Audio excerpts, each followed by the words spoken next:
Okay, we're live. Hi, this is William Ramsey. Welcome to William Ramsey Investigates. On today's show, I have a very special guest. His name is Toby Muse, and he wrote a book in 2020, published in 2020. Title of the book is Kilo, Inside the Deadliest Cocaine Cartels, From the Jungles to the Streets. Really excellently written book. I like his style and his approach, and he can talk more about that. His website is his full name, www.tobymuse.com, and he traces the kind of growing cocaine following a kilo, thus the title of the book, from the inside, and really very well written, so highly recommend it. So Toby Muse, are you there? Absolutely, and thank you for the invite. I'm looking forward to a discussion. Me too. So thanks a lot for agreeing to the interview. For people who may not have heard your background, can you talk about your kind of journalistic background? You spent a lot of time in South America, and what led you to write this book, Kilo? So yes, I left university. I moved to Argentina, setting out on a kind of career of trying to be a foreign correspondent. And, you know, in my mind, being a foreign correspondent really meant, you know, I mean, you're setting out, you're a young man, you want adventure, right? And part of being a foreign correspondent in my mind always did mean covering wars. I never wanted to be the war reporter who goes from war to war to war, and I still don't really like that. But being a foreign correspondent was you were out in these exotic locations, and at times you were covering wars. So I was in Argentina, and at the top of that continent was Colombia. Colombia was in this brutal civil war that was pitting this Marxist rebellion against a far-right death squad and this government. And it was this three-way, and it was the center of the cocaine trade. So, and when you thought about the Colombian guerrillas, when you imagine that, you're really thinking of the FARC, the Revolutionary Armed Forces of Colombia. They wore guerrilla uniforms, men and women carrying AK-47s. And it was this amazing opportunity to go cover this war and also be in a very kind of warm, embracing society. It's kind of hard to explain, but there is something about the fact of you can go cover this war, really cover the war up front, but then go home and sorry, not home, but then that night go to the local village and dance salsa and drink rum. And it was this kind of all overpowering experience for a young man. And so that's how I end up in Colombia. I spend about just over 15 years in Colombia covering the cocaine trade. In that time, I also covered the wars in Syria. I covered the wars in Iraq. I covered one of the coups in Venezuela against Hugo Chavez. But mainly I was covering South America. And always in the background was this idea of the cocaine trade. Unfortunately, so much of Colombia's misery and its problems is tied into this cocaine trade. So it was always there in the background. And by the time I was leaving Colombia, when you've spent a long time in a country, you want something quite physical to represent that time you spent. It's kind of hard to describe, but you don't want those memories just to have been for nothing. You want something that you can just kind of put together and say, this sums up my time, a book, a serious documentary, something that will last. Because, you know, life is ephemeral and memories are even more ephemeral. So you want to kind of just put it down. So I took so much of that experience covering the cocaine trade and I wanted to put it down in this book, but I also wanted to do it a bit differently. I felt if you knew about Pablo Escobar, if you had a passing interest in this, I figured you already knew the outlines of the details. Pablo Escobar, the Medellin cartel, the Cali cartel.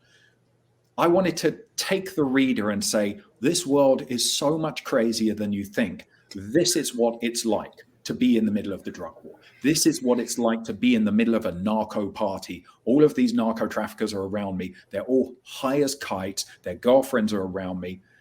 I'm going to take you in there. I'm going to get you to meet the witch who casts spells for the cartels. These people who we've just never heard of. I'm going to introduce you to the bisexual hitman. I'm going to tell you the jokes that these hitmen share amongst each other. I'm going to get you out to the countryside so you can see the misery that these peasants, these small farmers live in. This is why they grow coca. So I wanted to make quite a kind of exciting, and I set out to make this book as exciting and as thrilling as the cocaine industry itself. I didn't want to include any statistics. That was my original. Now, In the end, I ended up putting statistics, but I wanted a much more kind of a lived-in book. I wanted you to feel what this life feels like. And that was the idea behind the book. I think you succeeded, because just even in the introductory chapters, you're out in the jungle describing how these people lived and how kind of nihilistic and if that really their lives are ephemeral, living short lives, knowing that there's so much chaos from so many different angles. It's really something else, and how much they needed but detested the cocaine trade. Would you agree that in your time in Colombia, the cocaine trade was probably one of the most dominant industries or kind of cultural influencers? It's not the dominant industry, but its traces, if you know what you're looking for, can be felt in so much of that country. I mean, in just raw terms, I think it doesn't match. Say, for instance, I think oil is the number one export. I think then it's coal. If we're looking what the estimates of the industry are, but oil is kind of in this limited areas. The impact of cocaine is just felt everywhere, from the gangs in every street to the kind of the open air drug markets, to a kind of culture of life means nothing, a culture of killing for money. You know, every single major city in Colombia has what's called an office. An office is a collection of sicarios, hitmen, assassins. Every major city. So if you know the right connections in any city, you can find out where the local assassins for hire are. And it's that culture that has kind of bled out of narco trafficking into the rest of Colombia. And it was little things like this that I wanted to kind of draw the attention to, just small little details that I find fascinating. For instance, Colombia's up there in one of the highest levels of plastic surgery in the world, especially in women. And what they suspect happened is, again, these are theories, no one can confirm it or not, but what they believe happened is the cocaine traffickers of Colombia did some of their initial business in strip bars in Texas.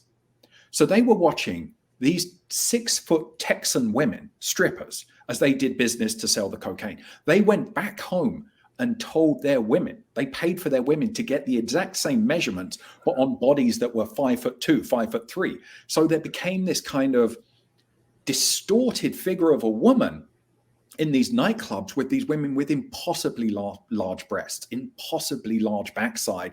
That was the drug traffickers' taste. That bled into the rest of society. And it was this kind of constant back and forth about how the narcos were influencing the rest of society and society was influencing the narcos. So it was these little tidbits I wanted to get into and show in this book. And you show that, like, even the music is influenced. You have like quotes from it now. So these kind of like narco trafficking songs. Yeah. And I was also surprised, it just felt like, at least at the outside of the main cities, like a Wild West. Yeah. Brothels, violence, fighting in the streets, drugs, blowing your money. Going back, can you talk about really what happened in the more tropical rural areas or jungle areas where the cocaine comes from? So I went to a zone. I think it's important to note as well, I just do want to say this just once. I love Colombia. Colombia is a country that has so much to offer, and many people have an amazing time there on holiday. I'm talking about parts of Colombia that are difficult to get to. You can't walk out of your hotel in Bogota, take a wrong turn, and end up in a coca field. You can't. You may suffer some urban crime, but that's living in a city in 2021, right? So you have to struggle to get to these parts. I went to a place called Catatumbo, which is right up on the border with Venezuela. So that's northeastern Colombia. Catatumbo means the land of lightning, house of thunder. That's the old indigenous term, because there are more lightning strikes in this part of the world than in any other part of the world. For years, scientists have been traveling to this part of the world just to study lightning strikes because they're so common. Every night I was there, the biggest thunderstorm I'd ever lived through. That's where I decided I wanted to go and kind of hang out with these coca farmers. You really see the desperation, because there's this constant problem in Colombia that the central government throughout its history has never been able to impose a minimum of law and order. Essentially, it's been weak. So you've had these local fiefdoms, either kind of local politicians, dynasties emerge. You can go to any single part of Colombia, sit in the main plaza, buy yourself a tinto, a little coffee, start chatting to the man or woman next to you and say, hey, who are the families here who control this zone? They'll give you 5. You couldn't do that in Washington, D.C. I couldn't sit in any park and say, hey, who are the important families? People would look at me. You couldn't do that in Yorkshire.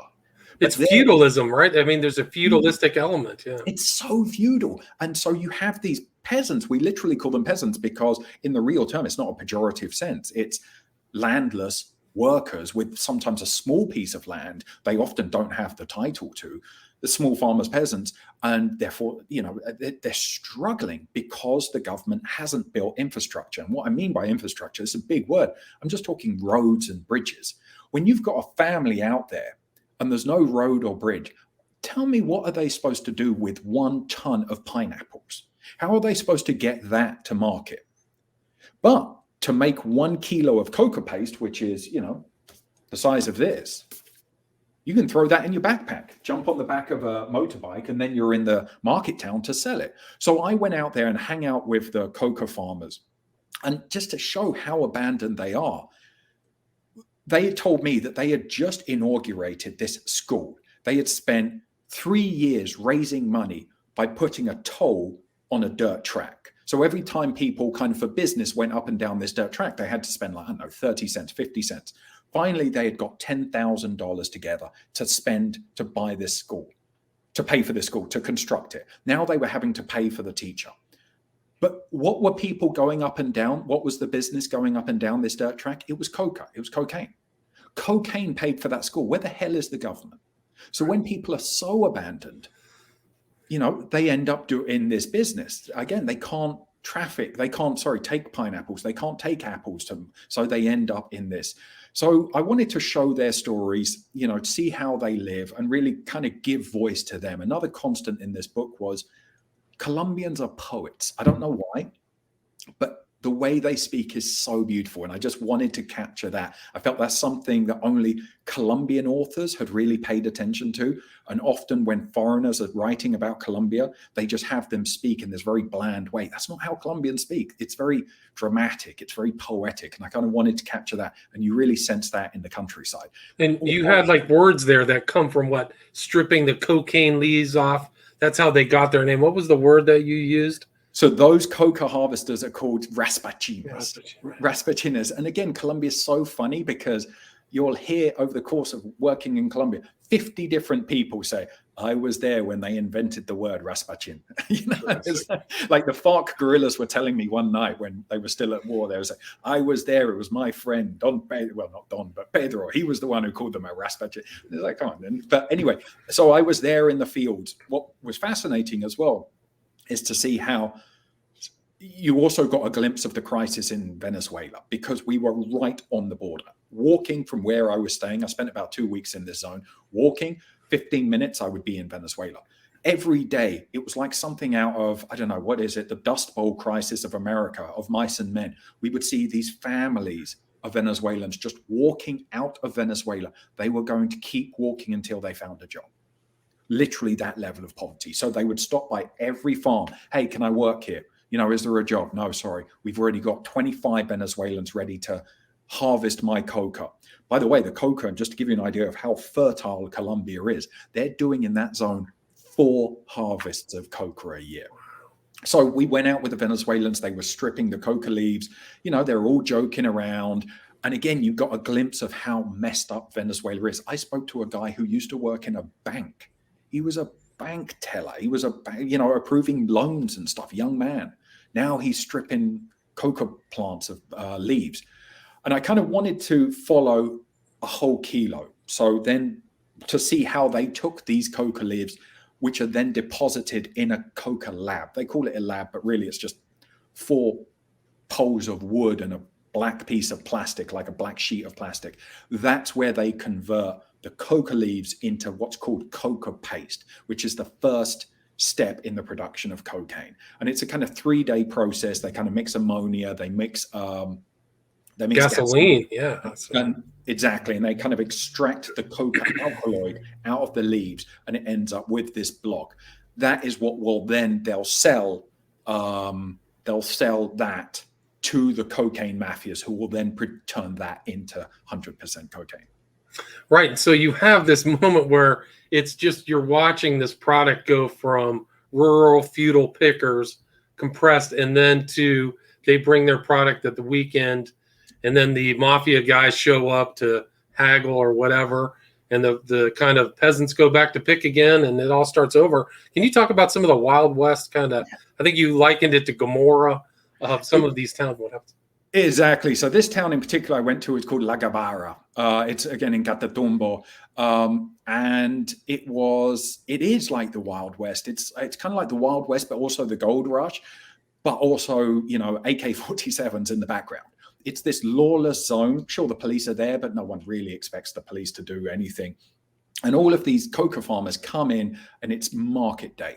And there's this whole tradition that they're going to come in and sell their block of coca paste. The price is usually about 1.6 million, which is about $400. This was also something interesting that I hadn't seen reported before.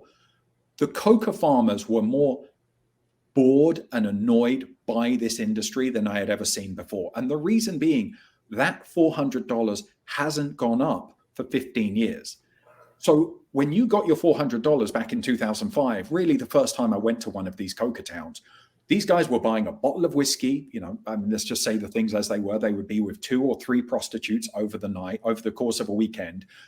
You would watch them sit at a table, drink themselves into passing out at the table, sleep on the table, wake up 8 hours later and start drinking again. That was the party they were doing.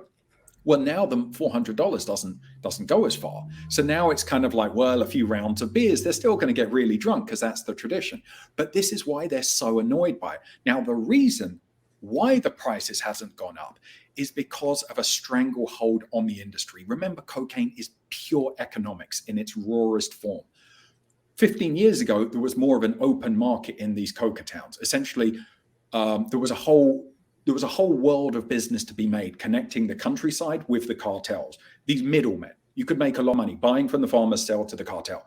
Now what's happened is these militias, these narco militias, men in uniform, have a stranglehold. They're imposing the price. They're a single buyer in that town. They dictate the price. And I wonder if that's not going to backfire on them at some point in the future, but that's to leave to one side.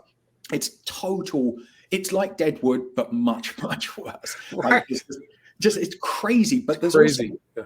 Also, I'll be honest, I like the energy. There it's chaotic. Anything can happen at any moment. And it's kind of invigorating, that feel of just money passing around. I spent a good weekend in La Gabara.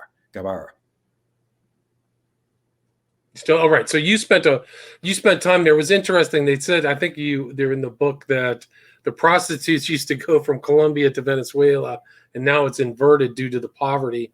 And it just is like some kind of Wild West town. It was just really incredible. So that cocaine gets purchased by these, and in that environment, there's all these Marxist guerrillas, communist guerrillas, Maoists, far-right militias. Can you talk about the environment where that cocaine trade happens? I mean, you told her some really interesting stories about how the far right was like killing peasants and putting fake names for money as like a badge or something. Yeah.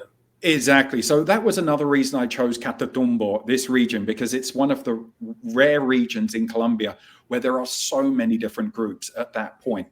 So you have the ELN, which is essentially inspired by the Cuban Revolution. They're a revolutionary group.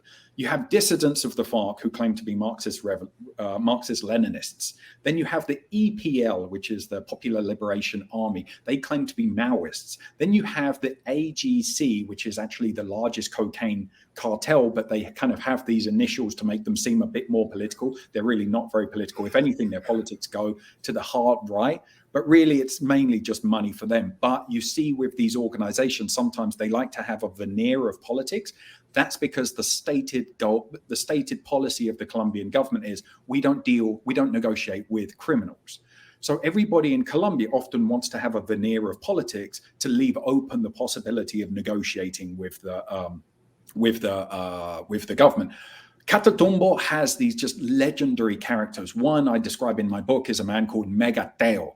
And he was this kind of Robin Hood figure, Che Guevara, kind of just local gangster, all rolled into one. He was also, for many people, a man who did well. Colombia is an intensely, highly stratified society. As we said, feudal. The chances are, if you are born poor in Colombia, you're going to die poor. So when there's a guy who just kicks back at the system and says, not for me, and rises in the ranks, local people sometimes will say, hey, I may not agree with him, but, I like him. And he got his fame by kind of giving out money to families if they were in need. You can say it's a cynical reason, buying the people's love, or sometimes these people really do have an affection. The point being, he did it when often the government, the state, was seen as not doing that. So that was another lesson. If good people and the government don't step in when they should, other people will step in. So I think that's a lesson as well for Colombia to just, they need to get on top of that. And Megateo, he becomes like the lord of this whole region. He invests in snipers, so he's killing policemen, he's killing army as they come and search for him. But in the end, what gets him is these undercover agents pretend to be weapons salesmen. So I think they're going to sell him. I can't remember. It's in the book, but I think it may have been like a rocket launcher or something like that blows up. Yeah, that's right. So they've planted explosives in there. Megateo insists on trying out the rocket launcher himself, and they found parts of him. I think. But that's like the whole situation that's in your book is just so much chaos, but also this kind of patronage, the El Patron concept you describe. People know. Pablo Escobar, and you see that same thing as Megateo is like the people from the underclass see this as a Robin Hood who's made his way up, whereas the old style families who run Colombia saw somebody like Escobar as like a literal Hitler, right? So, but just the chaos that's involved with all those people is just off the charts.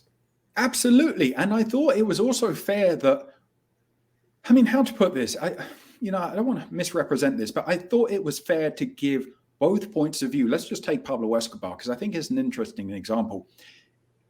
The highly educated, those who speak English, and by the way, if you speak English, you're Colombia, the chances are you are very close to the top 5%, top 10%. The education system for most people is unfortunately very bad in that country. And it's heartbreaking, and it shouldn't be, because Colombians are naturally very, very smart people. The amount of people who dropped out of school I met, later on I interviewed one called El Pollo. He's a farmer, dropped out. He must have been 8 years old.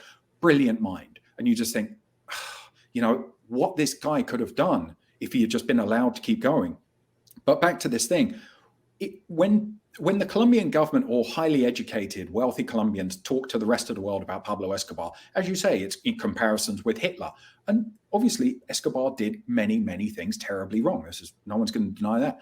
But there is a strain of Colombians who say, you know what? He kicked back. This whole thing is corrupted. At least he went out and tried to, make his own way.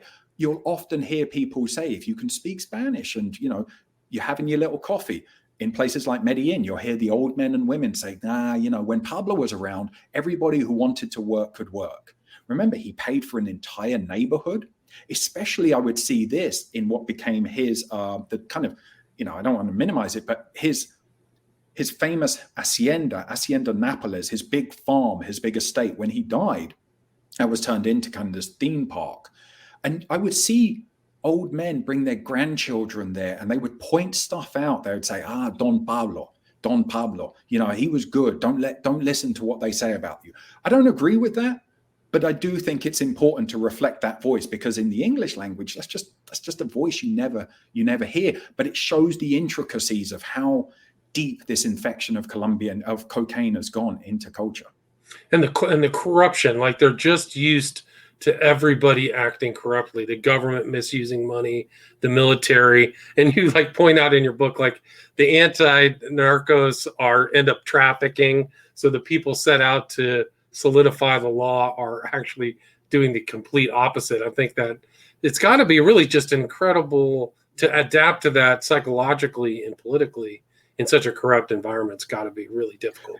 It is. I mean, I think when you live in Colombia, and it's like you carry this anchor around your neck. I mean, it's just the amount of times you've been reading a newspaper and it'll be like, oh, the head of the anti-kidnapping brigade arrested for kidnapping. It's like, I mean, and the dirty secrets I think I mentioned in the book is how many of these policemen end up going to the other side. One of the really big ones was a guy called Habon, who became this legendarily kind of violent trafficker. He was part of something called the Northern Valley Cartel. It really kind of rises from the ashes, actually helps to push over the edge, the Cali Cartel. And he was a former policeman. But again, if you keep looking through this, one of the major trafficker I interview in my book was also coming out of the security forces. For many of them, being in the security forces is for them to learn where all of the chinks in the armor, how to get around things. They're getting a crash course. And the entrance into the underworld is very easy. They've got information they can sell. I mean, it's not difficult to find a friend of a friend of a friend of a friend of a friend who's interested in purchasing that information. And that keeps on coming up time and time again in this book, that cocaine almost senses when people are going through a hard time. So whether you be a fisherman, whether you be a policeman, whether you be working in the airport, people hear that you're having a hard time. I could help out. How would you like to make a quick $5,000? That's life-changing money in Colombia. Right. Huge amounts of money. I think you said the average living wage per day is very low compared to the US. So some of the numbers that are around there, and I think you, in one of your chapters, it was chapter 4, you talk about the city Briseño, which shows that coca, how it corrupted the entire city. Can you talk about that? Yeah, I mean, this was something I found constantly going to these towns. And by the way, I should be clear about this. Coca farmers are very open to speaking because Colombian society, quite rightly, I think, doesn't see them as criminals. They see them as people understand the hardships of the countryside. So they're often very open to speak about their situation. And what I found was a constant, every time from different parts of the country, it was always the same story. Essentially, you had these kind of dignified, perhaps poor towns that could be cattle farmers, they could be coffee, they could be, could be anything. Maybe the town goes through a bit of a bad moment. It's always someone comes back from a coca region. There's always one family who starts growing coca, usually far away from the town. Within 6 months, a year, everybody sees how good that family's doing. And then slowly, well, not so slowly, but then coca spreads and it takes out.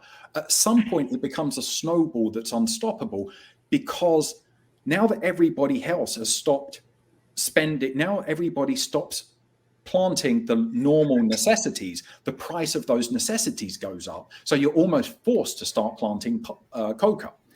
And then there's this moment. Everybody's making money and everybody has this same moment. It's the golden time. You're getting away with it. You've cheated cocaine. It's like you've cheated the devil.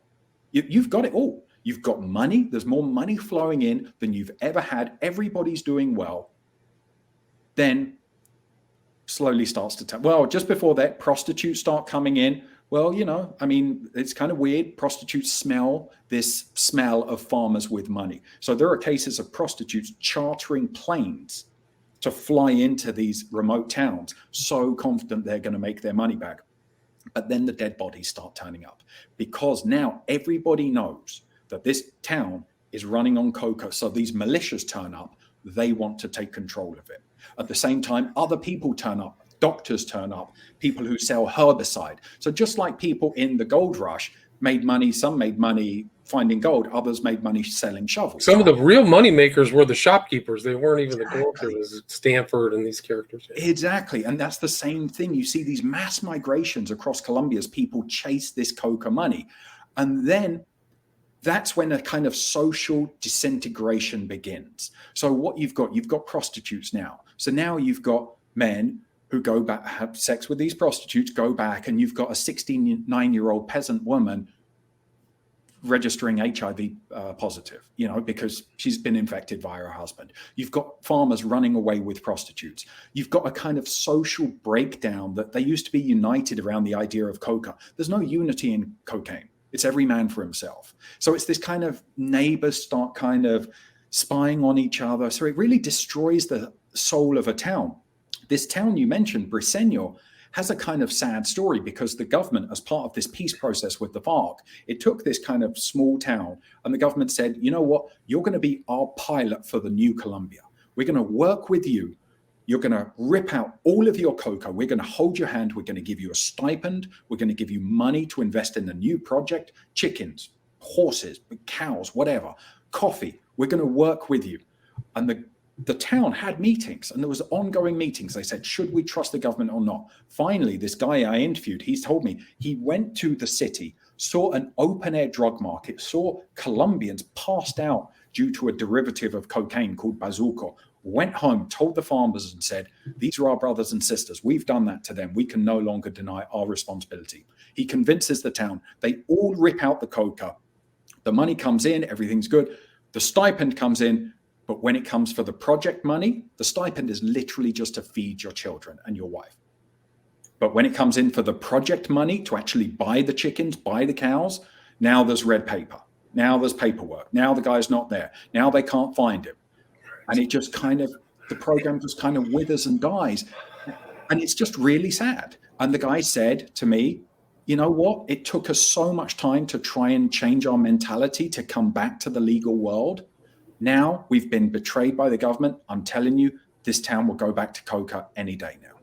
And it's just like a process that's probably taking place all over. Yeah. And it's really kind of sad. Like the people who know they're getting involved know that their lives are going to be shortened or cursed or their families are cursed. And you talk about the law of violencia just all throughout the country, but they can't get away with it. It's really just a difficult situation for them. Like, how can you not want to make more money for yourself and your family, knowing that these things can come on? And I think that's really one fascinating aspect of your book. It's not a story of these giant narco traffickers. It's about cities and people and individual stories and how they get corrupted and how they respond all around. I mean, even you talk about you've traveled all throughout that country. So you moved all the way from the east to the western ports. Talk about people getting chopped up and dumped in the bottom. It's just really something else. Some of the stories that you have in there, it's really something different than I've read. I've read a number of books about the drug trade, but well, thank you. Can you talk, do you have other stories? You talk about the assassins or the sicarios or the people. I mean, can you talk about their culture, their lifestyle? I mean, you talk about cutting yourself short. Like a lot of those guys' lifespan isn't very long at all, is it? That's a constant as well. I found in this world that, it is this kind of plan that everyone's going to get into cocaine. And the idea is, they kind of accept that cocaine is a handshake with the devil. And it's kind of like cocaine says, look, I'll offer you the chance to get everything you want. I'm not guaranteeing you anything, but I'll get you the chance to have your actress girlfriend, make millions, fast cars. But the chances are, you're not going to live very long in this. And that's this kind of deal in cocaine. And it was fascinating to see how many people expressed regret, but it was too late. When you have been killing for hire for 10 years, there's no second chapter. Come on, man. You're not going to become a veterinarian. That's it. No one's going to let you walk out of that. There's been a man who's been sending you orders to go kill someone. You are a loose end for your boss. So I did meet this sicario, as you say, that's what they're called, sicario, which actually, interestingly, has a kind of, I think it's the... It goes all the way back to the Bible. It goes all the way back that supposedly Judas Iscariot might have been a sicarii, which are the guys who were stabbing the Romans. So that's right, exactly. So I read about them, I think in, who's his name? St. Joseph? There's Joseph of... history. Josephus. Josephus wrote about exactly. He was Jewish, and then he kind of became a Roman. He became a Roman lackey. Yeah, that's right, exactly. So, so this word sicario. So, I interviewed them, and this was something again, one of these kind of the constant I would say of my book is just the drug world, the drug war. Everything about the drug war is utter lunacy. And it's kind of mad tales. And one of them I wanted to show was these men and women, mainly men, who are the hired killers, will go and pray to their own statue of the Virgin to bless their bullets, but also to help them in this next mission to go kill someone for money. And I said to him, look, how does this possibly make any sense? And again, it's interesting the way they dodge responsibility, because he says to me, well, if God doesn't want me to kill this person, if this person truly is innocent, then he'll stop me from killing him. I will fail. But if I am successful, that means that God wanted to see him punished. So it's this it's just madness. It's total madness. But I'm with this Sicario. He's there and he's praying to the Virgin. We're there as he prays, as he blesses these bullets. And that's a very common part of this world. That the Catholic Church is involved in this. There's lots of stories in places like Medellin, Cali, of these local members of the church who received significant amounts of money from the cartel in this effort to kind of cleanse their soul. Right. So they're seeking penance or repentance for their actions while they know they're doing it. And that's the kind of heady brew of the Colombian drug trade, is that violence and poetry and nihilism and acknowledgement of death. Like, you're not taking the easy route. Somebody asked from the chat, do you know any stories of people who walked out or were able to get out of the business? Or there's so few stories of people who took the money and survived. Like, they usually end up dead or in jail. Do you know anybody who made it through the whole? To be honest, I must do. I can't. It's a really good question. But I can't off the top of my mind, but there must be people. Certainly the coca farmers, they can move on. There are places in the country where the militia say, anyone pulls out their coca crops, we're turning up, we're going to kill them. But I'm trying to think, cartel people, if you're deep in the cartel, it would be very difficult, because you don't go very far in that world by trusting. And the fear is that you're just a loose end. So you can tell me you're going to be straight. You can tell me you're going to go straight. Everything's going to be fine. You're never going to talk to the authorities. But how do I know you're not going to turn, how do I know you're not going to get in a drunk driving thing tomorrow, smash into a car, tell the police, please don't charge me, I've got some information to share. That's the way these men and women think. A loose end is just, why bother? Right. It's like paranoia too in this whole mix. And they're it's the reverse of this kind of thing of, what was it Lincoln said, better 99 guilty men go free than one innocent man hang. Well, theirs is the reverse. Better 99 innocent men die rather than one guilty man go free. Right. That's their code. That was like their code, their kind of perverse code of honor.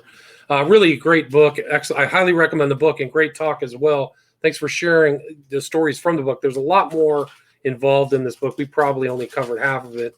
So people go get this book. Where is the best place for listeners to get Kilo? Anywhere where they sell books, ask your local bookshop. I know a lot of them have been suffering during this pandemic. It's certainly available on Amazon. Just one final thing we didn't touch upon, which I think is a lot of interest to a lot of Americans. It's really the biggest deep dive I've seen recently on the Coast Guard and what their job is. That's this kind of part of the American services that doesn't get this much interest, doesn't get this much attention. I spent 2.5 weeks with them patrolling the Eastern Pacific as they were seizing these loads of 5-6 tons of cocaine. But people can find me on social media on Twitter at Toby Muse. That's TOBYMUSE. And yeah, those are the best places to find Twitter. And then your website is TobyMUSE.com, correct? That's correct. So yes. You can kind of see what he's up to. Being on those Coast Guards too, those are huge shipments that I think you told one story out of at least the western coast of Colombia, where like if his shipment made it to the States, it was going to net him like $9 million or $90 million or some huge sum of money. So there's huge risks involved in that, right? Huge risk. But again, I start the thing with the Coast Guard of there's actually 2 Coast Guards are sitting there and they're talking. They say, you know what, I've got a buddy back on the police force back home. They get excited when they find 1 kilo. They both start laughing because on the deck of this huge $500 million Coast Guard cutter behind us is 4 tons of cocaine, pure cocaine. And they're just like, that's every day they're seeing it out there in the Eastern Pacific. Yeah, it's incredible. Great interview. Thanks so much for your time. Again, the author is Toby Muse, and the title of the book is Kilo, Inside the Deadliest Cocaine Cartels, From the Jungles to the Streets, published 2020. Tony, thank you so much for your time. Hey, thank you for the invite. I had a great time. Take care. Stay there.